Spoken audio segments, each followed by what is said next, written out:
dal leen ak jàmm ci ajonews.info ñu indi leen li gën a fës yëglekaay yi. Cheikh Diallo la ñuy wéy di laaj ci àtteb Karim Wade ba. Le Populaire di fësal li ki jiite CD Média wax nee na kuy seet prête non ba agsi ci moom jàppal maanaam Karim da ko moomale woon société bii di CD Média. xaritu Karim bi li ko métti ba tax muy weeje doomu Abdoulaye Wade bi nee na ay avocat Karim ñoo ko doon dànkaafu yónnee ko ab mise en demeure te amul ci société bi dara wala boog lim ci am bariwul. La Tribune tamit di jottali Cheikh Diallo wax nee na Karim moo ko njëkk a wor daanaka paaka la ko jam ci ginnaaw da koo jiital ba noppi wóolu wu ko. Cheikh Diallo di leeral na Karim taxawal société ba ci kanamu Patrick Williams moom Cheikh Diallo 30% rek la am ci société boobu di CD Média. ci l'Observateur Cheikh Diallo mer ba futu ni moom ak Karim dinañu layoo ci kanamu yàlla ñoom ñaar rek. kii di Karim tamit ba mu jàkkaarloog àttekat ya dafa mel ni ku leen doon ñaawal. La Tribune ni doomu Abdoulaye Wade ji la mu digal Henri Grégoire Diop ak i ñoñam nee na leen bu ngeen bëggee teg loxo ci 47 milliards yi ca Singapour mën naa leen booleeg Victor Kantousan sama garde du corps may leen paas. moo waale moom ma nga rëbës. L'Observateur moo fësal xibaar boobu ci xëtam mu njëkk. juge bi di Mao Sémou Diouf tuumal na ko ni moom moo rey Bassirou Faye dugal ko ndungu si. ay waa këram moom gëm ni ki rey Bassirou Faye mi ngi ci àll bi kenn jàppagu ko. ab plainte contre X la ñu waaj a yóbbu ci yoon. yëglekaay bi yokk ci ne boo moytul tomba waale cour d'assises la ñu koy àttee. Sénégal Airlines boo moytul ay laafam dinañu damm. yëglekaay bi di L'Observateur ni société bi ci ay jafe-jafe rek la nekk.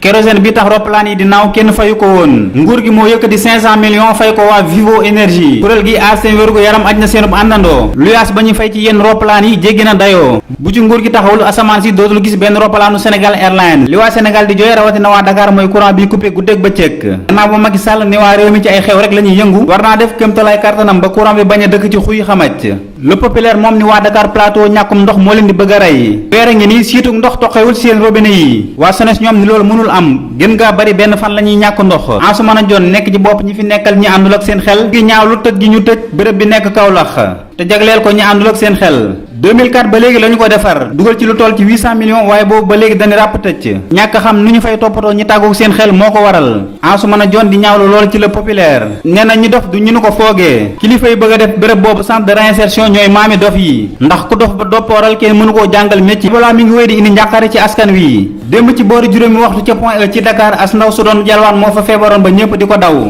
biir buy daw la amee woon ak yaram wu tàng.